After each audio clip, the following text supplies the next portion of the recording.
Thanks for joining us this morning. Big thank you to Aist for having us back again and supporting these important conversations in finance and investing as they have over these 3 days and beyond.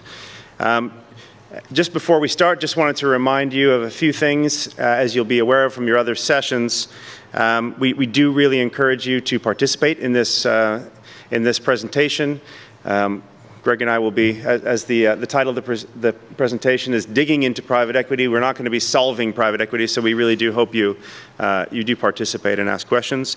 You can participate through the Aist Investment Manager's live Q&A app that is open and will be remaining open for the duration of this presentation. So you can send your questions through, and we'll have a look and get to them as they come through. So just to give you some background here, my name is Dan Gerard. For those of you who don't know me, I run a group called the Investment and Risk Advisory at State Street in Asia Pacific. I'm based in Singapore. Our group sits outside of State Street's broker-dealer and the asset manager. So we're a bit of a different group. I represent State Street Associates, and that is an academic partnership with Harvard and MIT. And we are really focused on bridging these worlds of academic research and practical implementation of that research. And what we're going to do today is talk a little bit about some level setting. I'm going to give a short presentation. That'll be the easy part. And then I'm going to turn to Greg Clark from Hostplus for the hard part, for the hard questions. Most of you know Greg. He is head of investment strategy at Hostplus, and he'll be able to take us inside his thinking and thought process on private markets and investing in their fund. So why don't I just start with a little introduction before we get into the slides to give you some maybe background and notes. We'll call these the pre-notes to the presentation you're about to see. So I think that we all agree that investing is pretty hard, but the consensus really seems to be that, especially after the past few days of what we've heard, it's going to get a lot harder. After nearly 10 years of improving earnings, bull markets across many asset classes and rising valuations, there are signs that this long cycle is coming to an end. We'll see how this goes. We're seeing some rhyming of history that is familiar to participants who have been in markets for quite some time. We're also seeing some developments that are new. Manifestations of a new market that don't necessarily repeat or rhyme with what we've seen before, at least for now. The rise and fall, and maybe rise again, of the role of private markets since 1980 in asset allocation is multifaceted. We really don't have time in this presentation to go into all of the details of private equity, of private markets, et cetera. It's also Friday. I don't think you want us to go into all the details of private equity in this session. We're very happy that you're here right now. So the way we're going to organize this presentation, I'm going to present some slides, try to level set us on where we are in private equity as an asset class. And we're going to have a discussion about some of the changing insights, some of the recent research, some of the research we've done and others have done. And then we're going to have a discussion with a fund that's been quite successful in both asset allocation and private markets investments, and hear about their evolving insights for the asset class and success in the future. Just some notes on terminology too. I think this is important. During the discussion, I'm going to use the terms private equity and private markets, and I'm going to acknowledge that in neither case is this term perfect. Narrowly, people can think of the business of private equity as buyout. That's kind of a narrow definition. And broadly, they think of private equity and private strategies as taking equity. So maybe buyout, venture, growth, energy. Sometimes we think of private equity as also the private debt used in those private deals. Private markets might be a better term, but that could be too broad given all the other manifestations of that brings into play.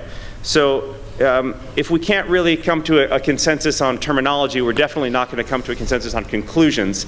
So just to keep in mind that it is, when I do talk about some of these terms, I'm just trying to be efficient during a short conference presentation and not trying to deceive or in any way trying to conflate different terminologies. Also, where are we coming at this from? So my colleagues and I are approaching this subject as one of gaining insight, not investing personally. Many of you will have personal investment experience in this, and that's why we encourage your dialogue and continue dialogue afterwards. We're really looking at how to measure a lot of times. The topics of measurement are a bit boring, but they're really essential for gaining new insight into the asset class and whether the investment, how the investment makes sense. Due to the difficulty in many of the aspects of getting data, and also because of the malleability of data in private markets, measuring it is really hard. Building a consensus is hard. So I'm going to present some information based on our insights at State Street. State Street has a pretty tremendous data set that's available to us for research. We have, through our administration business, a pretty deep and broad data set of daily cash flows and quarterly valuations on, when grossed up, something like half of all private market private market funds in the world going back to 1980 up into today. So it is a tremendous data set at the fund level available for research.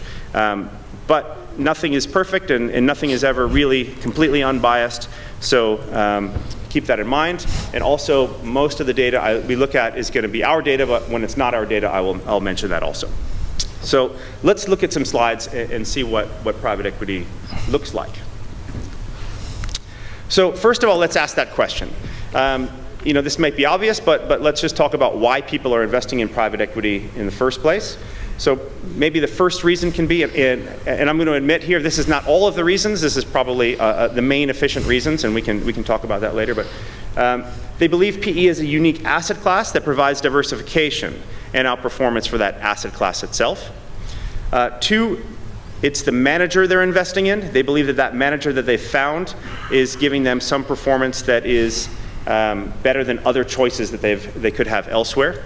And third, and maybe this is maybe the most controversial of them, the least bit of consensus, they don't necessarily see it as a separate asset class, but that they do seek some premium for bearing the liquidity, that they are getting something in that private market space, and they like to ignore that short-term volatility and the higher fees necessarily, because the premium they get makes up for it. So what does private equity look like overall? This is from our data. We can see this is from 2004 until the first quarter of 2018, where we have the most recent data. Second quarter data will be coming out shortly. Those blue is buyout, green venture, orange private debt. That is the size of private equity in the marketplace, and you can see that it is not at levels where we were in 2007, but catching up. And in fact, I think the most interesting part here is, of course, that 2018 piece, which is nearly 65 billion there. That's all dry powder. That's waiting to find deals. There's a large overhang in 2017 as well. So there's no slowdown in money coming in from institutions like your own that is searching for private markets deals. That's not slowing down. And in fact, if we look at the size of the funds, blue is buyout, green venture, orange private debt, the size of the funds is also growing pretty rapidly. And if we can look at that compared to that 2006, 2007 level, we're surpassing in some cases. Venture, of course, has been pretty flat. Now let's just think about what the returns of private equity have looked like. This looks at 1 quarter, 1 year, 3 years, 5 years, 10 and 15 years. And by all accounts, private equity has been a pretty good strategy to be in. Looking at that buyout space, 1 year returns, we're at something like over 17%. And then in that 5 years, pretty decent. This is global private equity we're looking at, but this is about 14%, near 14% for buyout annualized, and venture capital of 16%. So in the 10-year case as well, the 10-year case also looks pretty good, and the 10-year case includes still some of the end of the financial crisis. So how do we think about this? If we look at across the different the different strategies and even stratify that even further and looking at small, mid, and large, and then since inception deals.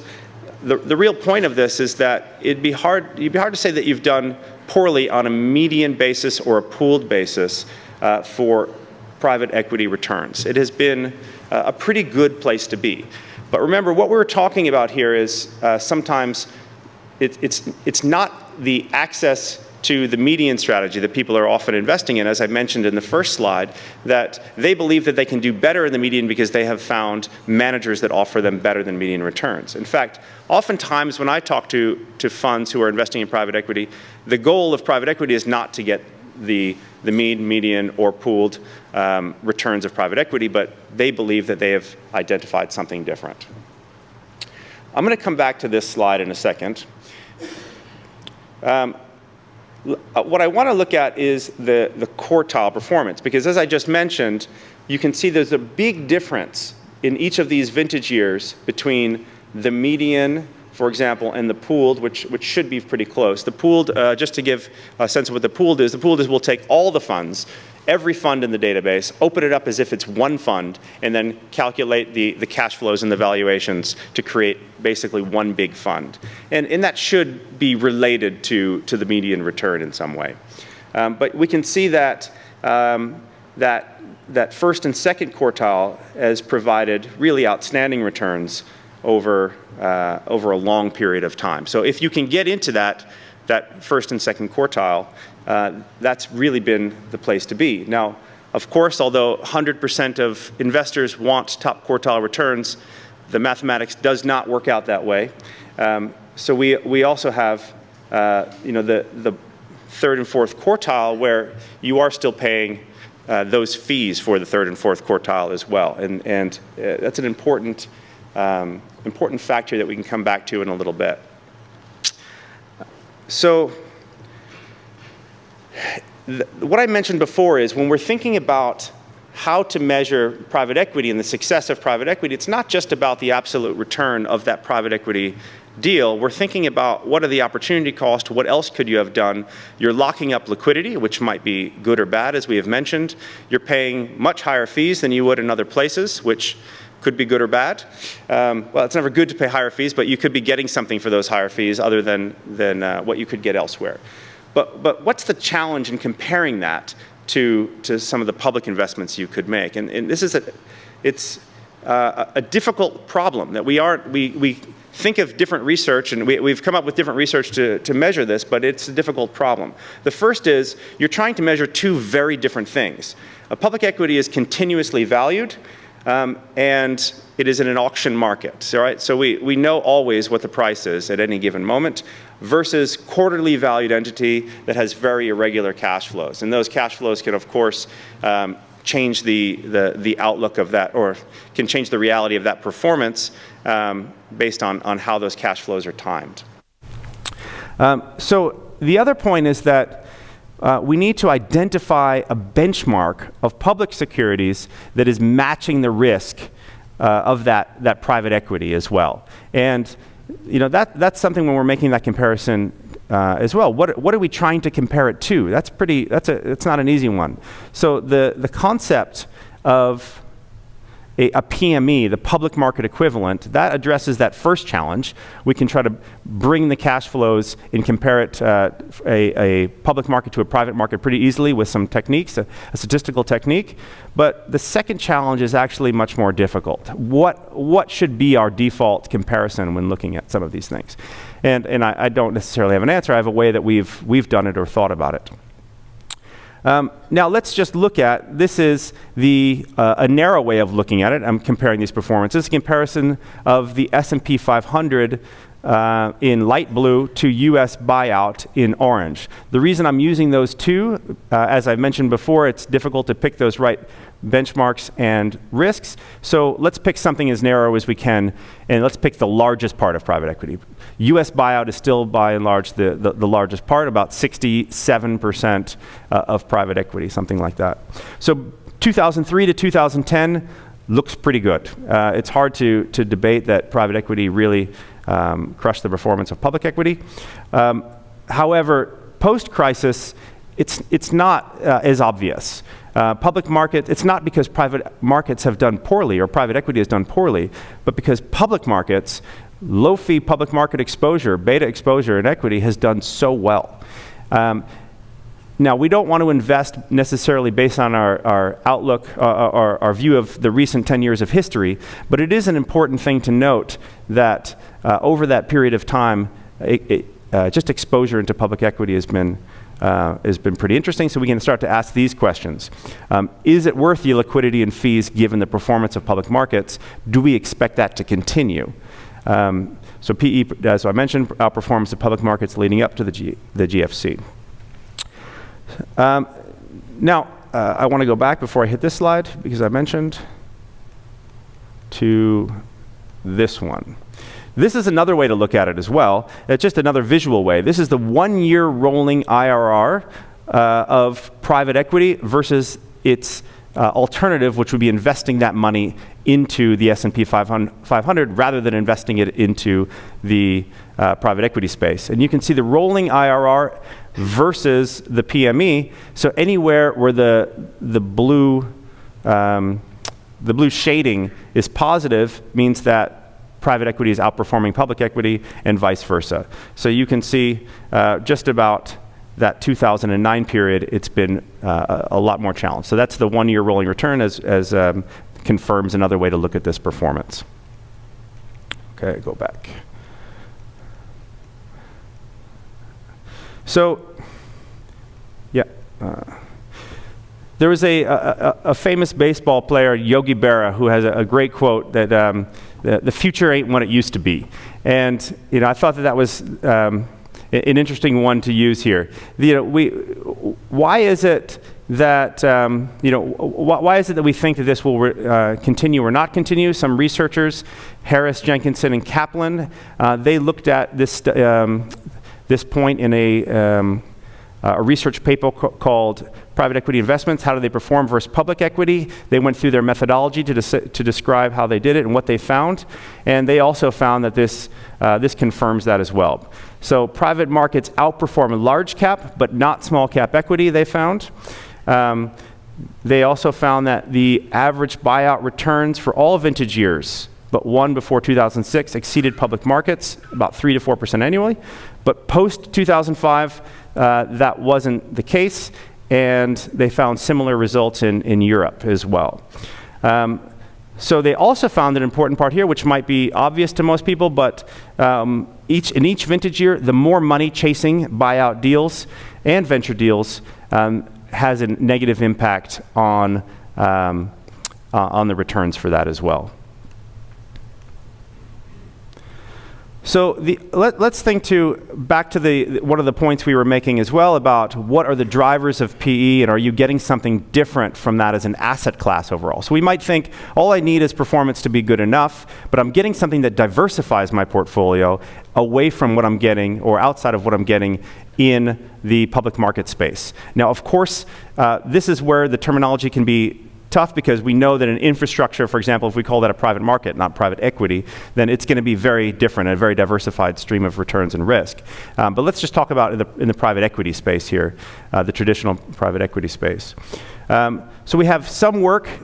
They showed, this is Filippo in 2012, they showed that PE is related to leverage, small cap, and value, and that those factors actually explain a lot of the private equity performance. We did some research on that as well to see if we can confirm that. And we found that actually was not the case.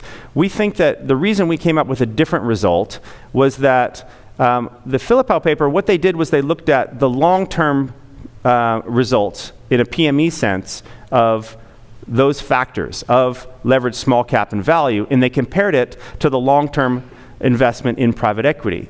And there's a problem there, because if all of those things, private equity, leverage, small cap, and value, have a long-term positive premium for just investing in them, then they're going to be related.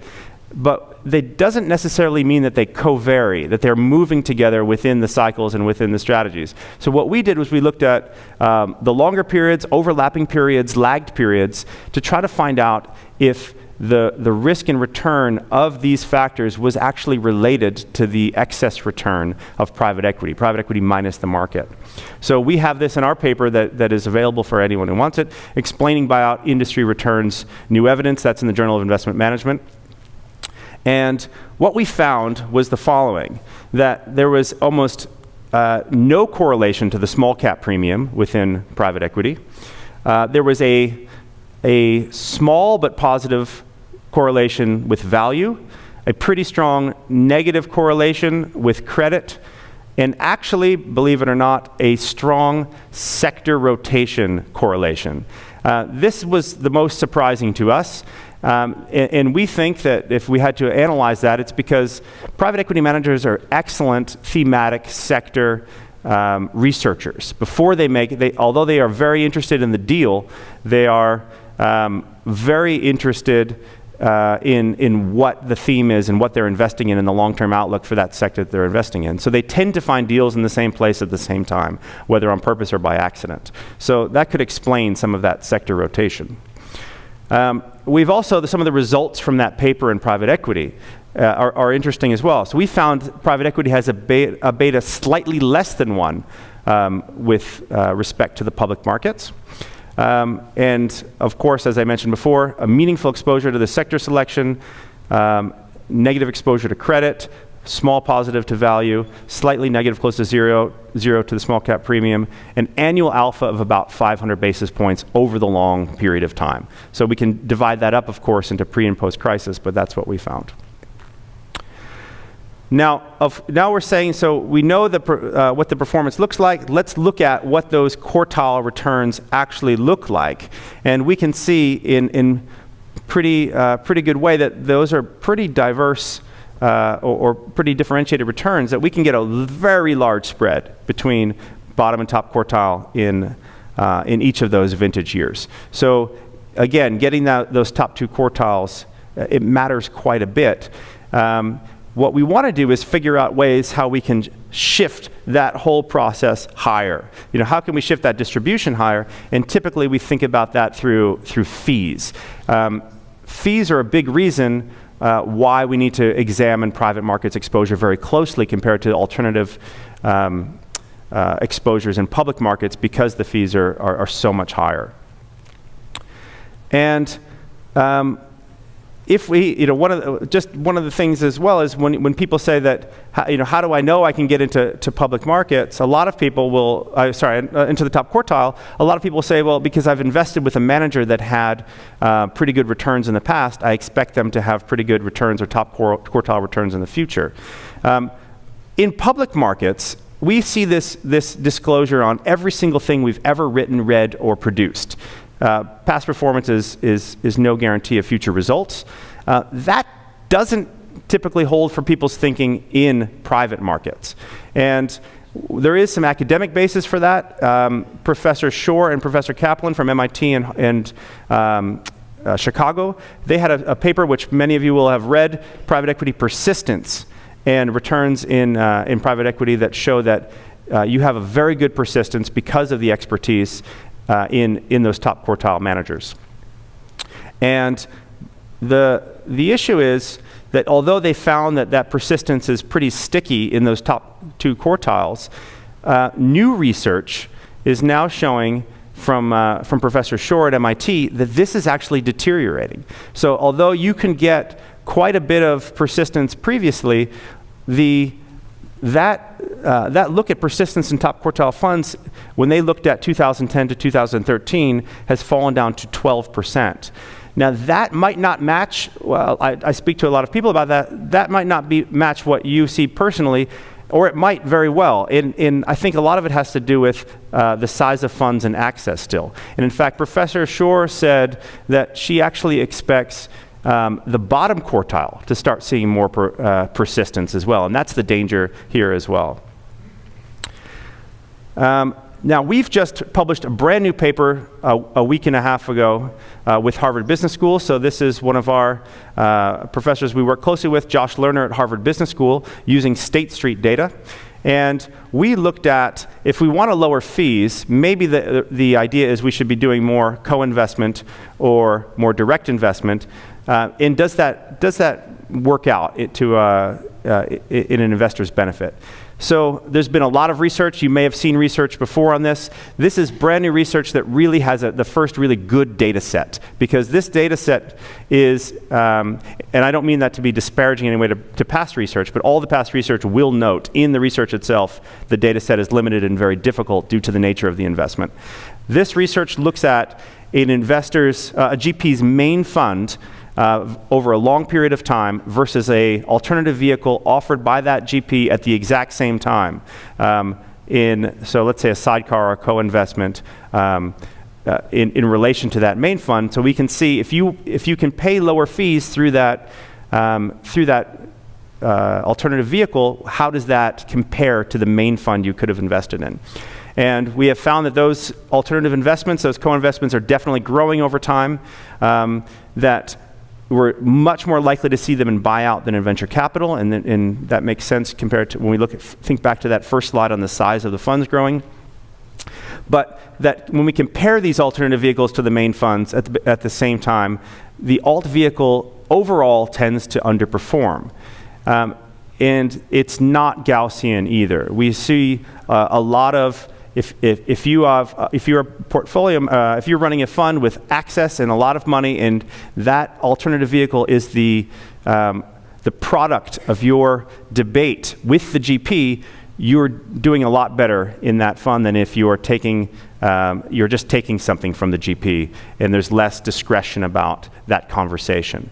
And that I think makes a lot of sense, but it may be the best way to think about that is, why is the GP offering you that opportunity? Is it because the risk is greater than they want to take on themselves, or is it because it really is a discussion that you have had with them that has yielded some opportunity for a larger size investment? So that paper also available as it is an academic paper to those who would like to look through it. So the reality, just getting to the end of this part, yes, asset class does have an alpha. It's maybe not what we think, and it's definitely getting harder to prove on the persistence basis. Fees probably have not been challenged as well as we'd like them to be. They have been challenged, but not as well as we'd like them to be. Workarounds like co-investment can be inconsistent. Managers still matter quite a bit. And although managers matter, we need to make sure that we're doing the due diligence to ensure that we're getting the right investment, as persistence is definitely going to get tougher. So let's stop there, and then let's bring this over to a discussion with somebody who has direct experience with private markets investing as well.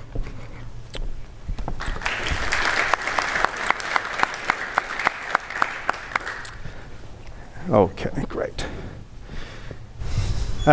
So, Greg, first question for you. So I started giving a few reasons why firms are investing in private equity. How do you think about this typically from your perspective, about the value of private market deals, et cetera, in your fund? Is that an asset class, an illiquidity premium, or a manager that's most appealing? Or is it something that I've completely missed altogether? Well, look, actually, I just want to start off by saying I'll be a little lazy with my jargon as well. I mean, when I'm talking about private equity in this context, I'm going to be talking about largely what we do, which is going to be venture capital as well as some expansion capital, but we try to avoid the large leverage buyout kind of space, right? So, but why are we in private equity in the first place? Well, when we're compiling a portfolio, the first thing we're looking for is returns, long-term returns over a very long period, 20 plus years or so. The asset classes we think will outperform over that long period of time, and let's forget risk at this stage because we can deal with that later on, but the assets we think will outperform over the long period of time are listed equities and private equities, which are obviously increasing an opportunity set of listed equities into a space that you may not otherwise have access. So that's the context we kind of look at. We've got about 60% of our portfolio is in those risk assets. And if you think about it the same way Jim McDonald was talking about it yesterday, 60% in risk assets, 40% in assets which moderate that risk as well. So long term, that's what we're looking at, the return out of this space. Whether that arises from an illiquidity premium or not, I don't know that we've got enough data to actually work that out yet. I mean, the returns we've actually received to date in that space do slightly outperform the public market experience, but I mean, I suppose we see it as a broadening of an opportunity set rather than it's an extension of our listed market exposure rather than competing with it as well. We want to access opportunities globally to the greatest extent that we possibly can, and this is one way we do it. In thinking about that opportunity space, one of the questions came up on the iPad here is why has venture capital remained flat compared to others? You might have an opinion too. I think one of the reasons is just access and opportunity compared to the buyout space as well. It's, as we know in the venture space, let's say from the experience or the reasons people are investing in venture, it seems to be a bit different than buyout, right? A lot of it can be, especially in Australia, you could have a locally focused or innovative portfolio that you want to invest in. The opportunities just aren't there on a grand, large scale. In the US, we found that, in fact, if you don't have access to the very top venture firms, performance has been much more challenged. I know that can be very different here in Australia due to a number of really locally focused venture firms in Australia, but on a wide scale in the US, that is shown to be true. And look, I suppose if you look at venture and the way we try to look at venture, if you look at the historical experience there, it may not have been a great place to be, and we are not going to get access to those top-tier Silicon Valley firms, right? But our job isn't to invest in what happened previously, it's to try and anticipate what we might be able to achieve looking forward over that 20-year period. And one of the great things we actually have, gifted to us by our members, is time, right? We get time because we've got a young member demographic. We can look forward and try and anticipate or hopefully capture the way the world's going to evolve. Right? So when we look at venture capital, we actually look from our lens is that we may be owning these companies forever. Right? We may be investing in them early in their time frame. We may be supporting them through their development. And largely we have I suppose our perspective in this, and my CIO, the greatest CIO in the universe that most of you may know as Sam Cecilia, or in the multiverse, I think, probably the way it is. But he talked yesterday about how venture capital and what we're seeking to achieve there and growing within Australia. We're not going to capture the US. We might capture what's happening in Australia, but what we're actually seeing is the growth of industries that largely threaten the rest of our portfolio, right? So there's a large insight element that comes into that. What we looked at previously, if we extract a return out of that, that's going to be great. But if we can weaponise and understand that information, and that informs us as to what's going to happen to the remainder of our portfolio, we reckon that's a tremendous insight. And what's amazing about that is we're probably going to earn a return for it. I'd love to think we earn an outsized return by getting the right managers, but that's all up to manager selection and manager skill and identification, and I could go down that path, but I better hand over to Daniel. I mean, just in that vein, I mean, I think I know the answer to this, but does that hold true outside of our more narrow definition of private equity as we discussed? And do you think about the same way in infra, in real estate, and maybe even in agriculture, which we've heard some different opinions of over the course of the past couple of days? Oh, definitely. I mean, what I was referring to before about that time element is that it gives us an opportunity as a large growing fund that has substantial cash inflows to try and identify new areas of growth, right? And one of the ones that we identified maybe 20 years ago was infrastructure. Great complexity premium you might extract from that, illiquidity premium you might extract, and it gets commoditised and democratised over the next 15 to 20 years. Well, that's great. We've earned outsized returns from that. But the point is the outsized returns from infrastructure are gone. Where are you looking now that no one else is looking? No one's looking in VC, at least in the Australian context, because I suppose there's been no great historical experience there about delivery in that context. So we think we can invest in that space. And I mean, I went to uni for 13 years, and there is not one person, I only did a bachelor's degree, just took a while. But I know of not one person that I studied with over that period of time who started a company, right? And yet those people go and work all over the world in labs everywhere else, but just not in Australia. There's something wrong with that. We're just not harnessing that. So we see a great opportunity today to leverage into each of the universities, into the accelerators, to just try and build growth within Australia. Not the Silicon Valley firms. They're gone. They're expensive. We can actually focus on Australia where we think we get an insight. We can build from that. In that, it actually plays into another question here, which you've addressed in some ways. One of the questions on the iPad, if PE is not outperformed, then what are the motivations? And you've hit on some of that. But let's expand on what you said also about time, and think about it in terms of risk. Are private markets in general just more aligned with how pensions, supers, public trusts, et cetera, should be given? Should be thinking about how to invest, given the lack of focus on volatility as a measure of risk?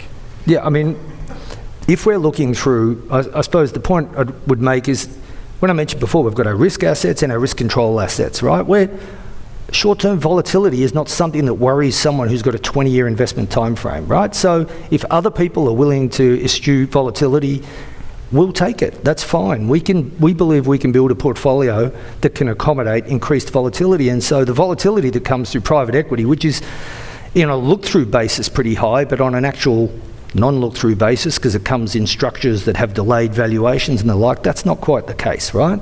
So we can tolerate that, and we think we should tolerate that. And we can build the rest of the portfolio around that. So if we can extract those returns and we can include that, because remember, we're talking 5 to 8% of the portfolio in private equity, right? That means 90+% of the rest of the portfolio can be used as a moderator, some kind of regulator for that kind of exposure. We're not looking at it in isolation. We can tolerate the risk of private equities in that one portfolio context. I shouldn't have said one portfolio, should I? So it's trademarked. There's a few good questions on discussions with managers here. So let's maybe go in quickly to a question that we can set up some of these other questions. So when you're thinking about choosing managers, what has been your experience or your opinion with regards to persistence? If past performance, for example, does equal future results, why is that different than it is in public markets? And we have to put all these disclaimers on public markets, materials, et cetera. Is it private information? Do you have any opinion on it isn't different. I mean, we have exactly the same challenge in private markets that we have in public markets, which is, I mean, that 60% of equities I talked about earlier on is all actively managed, right? So in the public markets, that 50+% that we have in there is all actively managed. We have exactly the same challenge there of persistence, identifying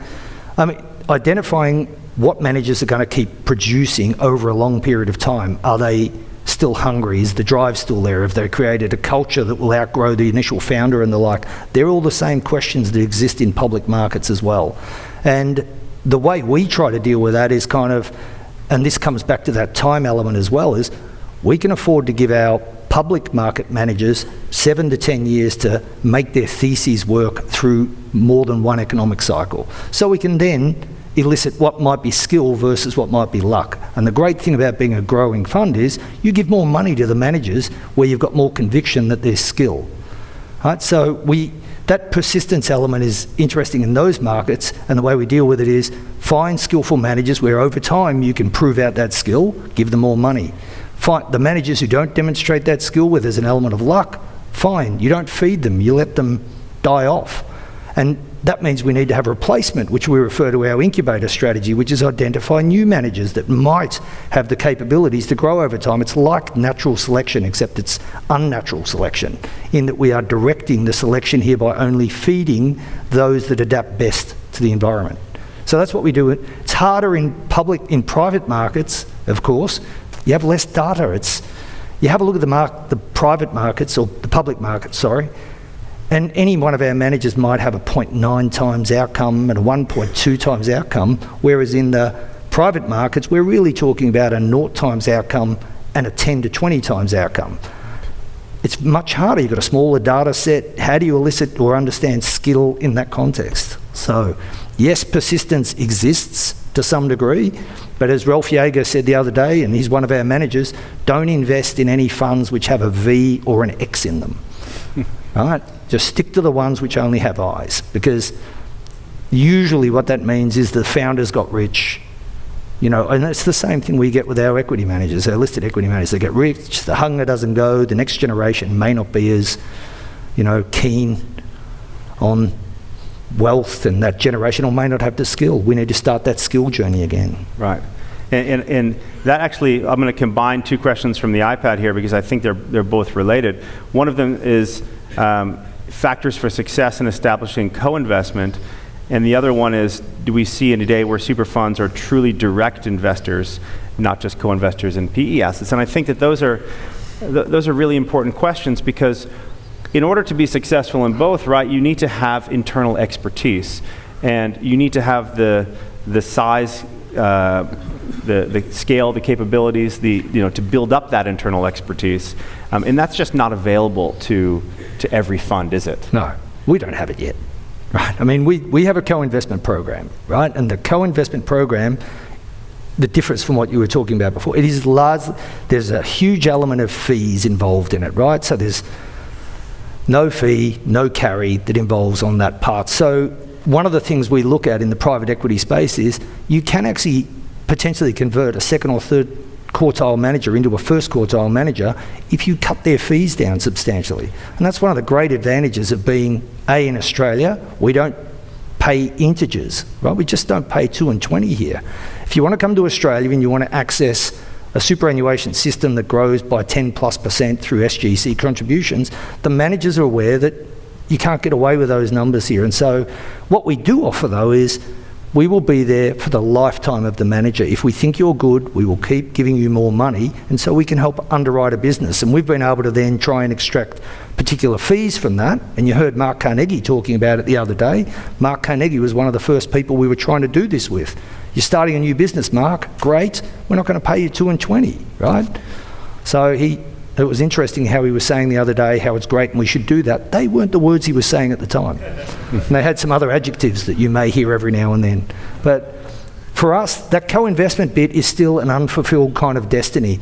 We get access to these deals, right? We are going to own some companies and outlive the managers who have them at the moment. We owned Google, right? Way back. We didn't even know it until years later, right? It was in a fund, right? We didn't know we had it. It had an outsized return. We never had a chance to put more money into it at any stage. And so what happens in that world is it gets sold, and later on we just do a trawl of what we owned and go, wow, Google. We owned Alibaba too, and the same thing happened. We don't want that to happen ever again. So we have co-investment deals that are excised from the manager. They're not in the pool, they're under our name. And when that manager's full utility in managing that stock ends, we will own that stock, but we will need to develop ways to do that. And we're talking with growth equity managers and others about pre-IPO type structures, because these things may not list. And if we've got the money, they may not ever list. So we may own those companies in perpetuity. But we've got to have the internal capabilities to do that, and we don't at present. Right. So you brought up in that, just before you brought up that thought on fees as well. And there's a question here too, why have fees not been reduced? I think fees have been reduced, right? We have seen some fee pressure, but perhaps it's that fee pressure or fees have plateaued a bit or flatlined a bit just on terms of how much pressure. Is it a data issue? Is it how hard is it to get information on what others are paying? Probably quite a bit, unlike in the public market space, right? So do you have enough data? How do you think about fees? Is it something that your willingness to pay should be or is commensurate with returns? Well, our willingness to pay is, as I said, we don't want to pay integer fees. But unfortunately, most managers we see that come from the US and less so in Europe just come on the expectation that that's what you'll pay. And if we don't pay that amount, there's a willing audience over in the US that will pay that. Right? So we need to make sure that the people we're investing with, we may be investing in second and third tier managers rather than first tier managers because of that. But still, you pick them appropriately, you keep their fees down, you can still get the same outcomes, right? So yeah, I'd love to see those fees come down further, but what we're trying to do via our, I suppose, early entry incubator strategy is lock in those fees early when they're not top quartile managers. Right? And then hopefully you develop a relationship that underpins their business for enough years such that when the next one comes along, they want you in there, they're willing to give you that same lower fee, and this is all about net fee returns, right? Sounds easy enough. I don't even know what the words RG97 stand for. And maybe Letters. probably that first slide that we looked at as well is one of those reasons. Is when we think about how much money is chasing private markets still, even though everybody knows that valuations are high. They're high across the board. It's harder to find deals. We've got tens and tens of billions of dollars of overhang from the past few vintage years, and we've got another, more than 60 billion in just the first quarter that's going to GPs. So it's probably hard to negotiate on fees when so much money is chasing. Oh yeah, we're not talking with KKRs and Bains or any of those, right? We're just not talking with those, because what's the point? They'll raise a $10 billion fund. I think the biggest fund we're invested in has a raising of closer to $2 billion rather than 10. We just don't see that's a space where we've got any competitive advantage, where we understand anything that's happening in them. We're not seeing from a ground root level exactly what they're investing in and why, and how that's shaping the economy and shaping exposures to our own investments, right? The rest of the portfolio we own. We're not getting those insights. So it's largely pointless. We could invest in it if the returns were high enough, but we just don't have that kind of faith. There's only a single return hurdle that's existing there. Right. So it doesn't have those ancillary benefits that we think in time we can extract or mine, given we're in a digging private equity space. We are digging in that private equity space. So in terms of the excavation tools that you need, what kind of data would you like to see more of? I'd like to see your data for free. Fantastic. Our fees are plateauing. I mean, I look at what you've actually done. It makes tremendous sense to me, right? You've got little LP interest in a whole lot, of funds, and you can just scale that up to get a great understanding of where the world is. I'd love access to that data, right? I look at a lot of the things that you've done with the data that make tremendous sense to me, like that sector kind of allocation, that relationship you saw there. That's something that I remember years ago, Mark Kritzman had a paper on the same thing, which was effectively that one way you might be able to invest in private markets is to actually utilise that thematic you alluded to before, because that's one of the things that happens in these markets, is that these private equity managers all gravitate towards the next thing.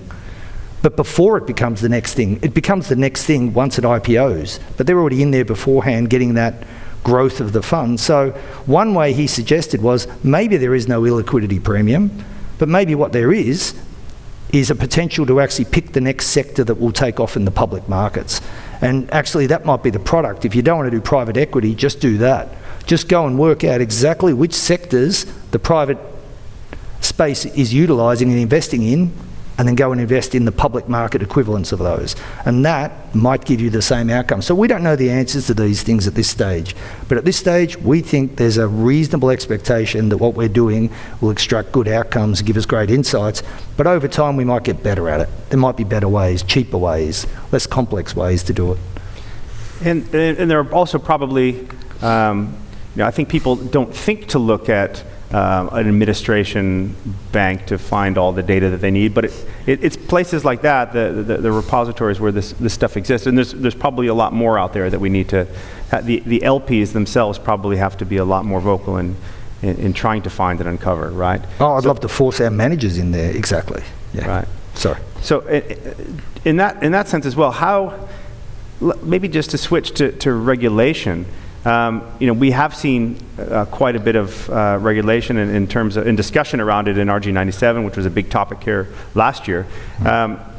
Do you think that the regulators are involved enough? Should they be involved more in that transparency into fees for both an end member benefit and for even for the LP benefit too, because it is hard to get data on this subject. I agree, but I do think that if you've waited till the regulator to have to tell you to do something, you're just not doing your job in the first place, right? It's like we should have that data first. We should know what the fees are. I mean, and that's why we're trying to we got rid of most of our fund-to-fund structures, except in a couple of jurisdictions, like our Chinese private equity. We still think we don't know enough about the GP level to go directly there, right? So we still have fund-to-fund managers in there, but it's that extraction of information. What do you lose transparency in that world, and you add another layer of fees. So, maybe we're immature in that part of the market because we think it's a less mature part of the market, but that fee information is pivotal. It's for us to actually be going, we don't want to pay that much, right? So whether the regulator understands what this is, we think we can force our own managers to tell us what that information is, and we'll then make informed decisions. But it's looking through the agreements, it's understanding, yes, there are directors' offset costs here, and there are all these little, they try to get away with everything. But there's still a headline cost that you can drop for those things.